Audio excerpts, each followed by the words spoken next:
The My Pillow guy, Mike Lindell, recently announced he was switching his factories over to mask production from pillow production. You might know this guy. He's the very famous guy who's like, my pillow is the best pillow guaranteed or whatever. And not bad pillows. I'll admit I have one. I like it. Well, this guy decided to switch his factories up to assist in the national effort of producing masks. Good on him. Many other companies have done this, and they deserve respect for doing so. I mean, is he going to make a hard profit selling masks? Probably not. He's a pillow guy. But, maybe there's some personal benefit. I don't know. All I really care about is we need masks. Our frontline medical workers need support. He's supporting them. Give the man some credit. Well, CNN couldn't do it. The media had to go after him and mock and belittle this guy. And to me, it's shocking. Now, they're upset that he was saying things about religion at the podium, saying Trump was giving this guy, space and he shouldn't have done it. Some people accused Trump of violating the separation of church and state, which is absurd. Trump letting a guy speak and then the guy saying stuff is not Trump or the government doing it. There's an argument, sure, but let's read, because Mike Lindell basically calls Jim Acosta evil. And I understand. I do understand, but I want to make an important point. They're mad about him and religion. What about when all these celebrities get up there and preach their social justice ideology? That's praised. That's right. If Donald Trump brought in someone who talked about white privilege, they'd clap and cheer and say, oh, good for you. That's why I don't care. It's not about being conservative or being liberal. It's about you have a right to express your ideas. I wouldn't care if a social justice person did it. Fine, whatever. I'd roll my eyes. Religious person does it. Yes, same. I roll my eyes. It's whatever. You talk about what you want to talk about. Let's read the story. This is evil. My Pillow's Mike Lindell punches back at Jim Acosta, other media critics of White House appearance. My Pillow founder Mike Lindell hit back at Jim Acosta after Lindell briefly spoke at President Donald Trump's White House coronavirus briefing on Monday and suggested Americans spend some of their quarantine time reading their Bibles and spending time with family. Acosta called it a PR stunt designed to help his company. They don't say it about New Balance. My understanding is that New Balance shoes are the same thing. Are they going to call them out? What about Facebook announcing that they were stockpiling N95 masks because of the wildfires and they got a bunch they're going to donate? Was that a PR stunt? Yeah, that's always pointing in one direction, isn't it, Jim? Lindell, who has temporarily retooled his facilities to produce face masks to fight the coronavirus pandemic, spoke with Fox Business host Lou Dobbs on Tuesday night's edition of Lou Dobbs Tonight. You mentioned God. You have the Bible writ large behind you. I suspect all around you and people of faith do. Dobbs told Lindell before playing a clip of MSNBC's Chris Hayes during his Monday appearance. Wow, Dobbs said. The pillow guy reading the Bible. I'll tell you what, I heard Jim Acosta attack me too, and he was 10 feet from me in the Rose Garden. Lindell responded, this is just evil, Lou. This is evil. This president has been the best man in charge for such a time as this. He added, it's just those newscasters, those journalists, and we know who they are. I am going to say CNN what they did to me. I am sorry. I put on a message of hope to the country that God has given us grace on November 8th, 2016. A nation that turned its back on God, and right now we're part of this big revival. I'm appalled by the journalists that I see here, Lindell concluded. I used to think that they're not really that evil. Well, yes, they are. It's interesting. There's an old saying as it pertains to the left and the right. The right thinks the left is misguided and the left thinks the right is evil. Now we're starting to see, I guess, both think each other is evil. What he's saying about, them being evil, I find particularly interesting because what he does when he went to the White House was preach the Bible. What they see on the left is a guy who's got backwards, archaic beliefs and religion has done all these bad things. And when you go to these subreddits and forums and see how they talk about Christianity, it's interesting when the left then excuses Islam. But the main point I want to get to before I go on to ragging on the media a little bit more, because we'll rag on the New York Times next, is that the way I see the social justice ideology, it's an ideology. I see Christianity, it's an ideology. They very clearly in the media establishment support one of these ideologies and feel it's fair game to go after the other.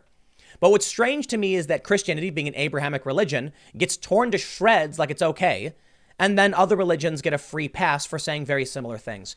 Like I mentioned, if it was a social justice warrior up there on stage, they would have been like, wow, Trump did a great thing. Well, actually, I take that back. They would then come up against social justice or something. But the media has been pretty trashy as of lately. I've been talking about it quite a bit. They keep putting up fake news. Donald Trump reads it, and then they claim the news they reported is actually fake, which brings me to the next story. How fun is it always to point out the embarrassment? The New York Times embarrasses itself.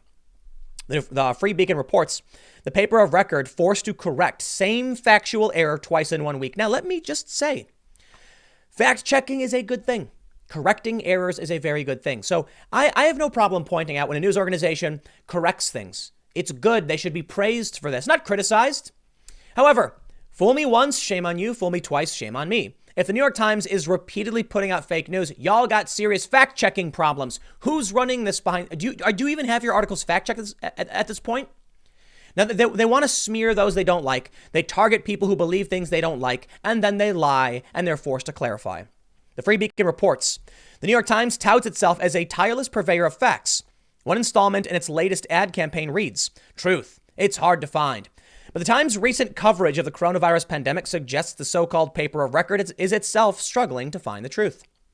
The Times printed a correction on Tuesday to rectify its reporter's mischaracterization of a coronavirus study by the Society of Critical Care Medicine. It was the second time in 4 days the Times had published and subsequently corrected the same error. The SCCM study estimated that as many as 1 million coronavirus patients could require ventilators over the course of the entire pandemic. The New York Times, among others, reported that the United States would need 1 million ventilators to adequately care for coronavirus patients. As it turns out, that's a pretty significant difference. The New York Times campaign reporter Trip Gabriel promoted, 407 retweets, his colleagues' inaccurate reporting as evidence that President Donald Trump's approach to the crisis will doom people to die.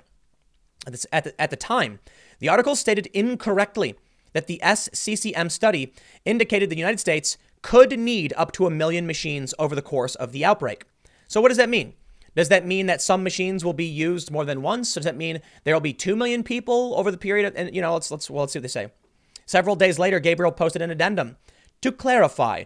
The study by the Society of Critical Care Medicine projected that as many as 1 million people in the U.S. may need treatment with a ventilator over the course of the pandemic, not that the U.S. will need 1 million total ventilators. You see why that's so important? You may have one ventilator. But if everybody only uses it for a short period of time, then you can use one ventilator for multiple people. If we have 100,000 people and every 10 days someone gets off of it, then there you go. So there's a lot of questions here. How long is the duration of the pandemic? How quick will someone recover from this? And then how many people can use it? Here's the correction that printed on the Times that same day. Here's the correction the Times published on Tuesday after an article in Sunday's print edition cited the same inaccurate characterization of the study's finding to criticize Trump's coronavirus response coordinator, Dr. Deborah Birx. And here's the point I'm getting at. Maybe you don't care that the New York Times has been correcting multiple things. Maybe it's just more confirmation bias. We know they're fake news. But they use the lies and the misrepresentation to smear people they don't like politically. More importantly, somebody will report the fake news. A bunch of people will see it and believe it's true. Then they'll correct the fake news, and those people still believe the fake story because they never saw the correction. They then go on to write more fake news, smearing the president, blaming him for something that makes no sense because they made it up. And that's how the media world works. Sure, everyone makes mistakes, they write. But making the same mistake twice in less than a week and being forced to run identical corrections days after the fact, that's pretty embarrassing for the New York Times, an institution prone to fits of ostentatious self-regard, which promotes itself with award-winning slogans such as truth. It's more important now than ever. As is so often the case when the media messes up, this particular error is the result of a mischaracterization that just happens to make Donald Trump and the Republican Party look bad. Now, isn't that funny? They say, Mike Lindell, the pillow guy, it's a big PR stunt. He didn't actually care, but they don't say anything about Facebook or New Balance. And of course, when it comes to the New York Times story, it's always flowing in one direction. When the fake news is fake, it's to make Trump look bad, and the lie travels halfway around the world before the truth can strap on his boots. On the same day, the Times published its first story on the SCCM study. The paper also ran an article about major television networks debating whether to stop airing Trump's daily briefings on the coronavirus to prevent the spread of information that doctors and public health officials have called ill-informed, misleading, or downright wrong. Perhaps the media should get their own houses in order and hunt down the elusive truth about why people, despite Trump's shortcomings, the American people still see the president as a more reliable source than the national media. Why indeed? And then they link to the glorious meme, which you can barely see on the screen, but I'm going to open it up because I love showing this. It's time to shut down the lies. Media wasn't exactly, what did it say? Barbara Boland says, media wasn't exactly on the ball either. I love this image. Screenshot it. All the different stories that were downplaying the coronavirus, and they want to misrepresent data to make Trump look bad. It's just, I think my problem is I think that I read all of this news, so I remember it. I remember when they write these stories saying, don't worry about it. I remember when BuzzFeed wrote in January, and then the story comes out a week later. I'm like, that's contradictory. Not just that. I remember when they write the story later on, and when I ask for a correction, they tell me to go F myself. I've reached out to BuzzFeed before and saying, here's proof your story's fake. Can you correct it? And they say no. They won't do it. They don't care. They're there to make content. They need a good clickable link. Yeah. Same is true for me. I'm not that much special. I'm better compared to many of these companies. You look at my content, you'll see I got that flashy title and headline and thumbnail and all that stuff. Well, in these videos, I don't really do fancy thumbnails, but I try to correct my mistakes when I make them.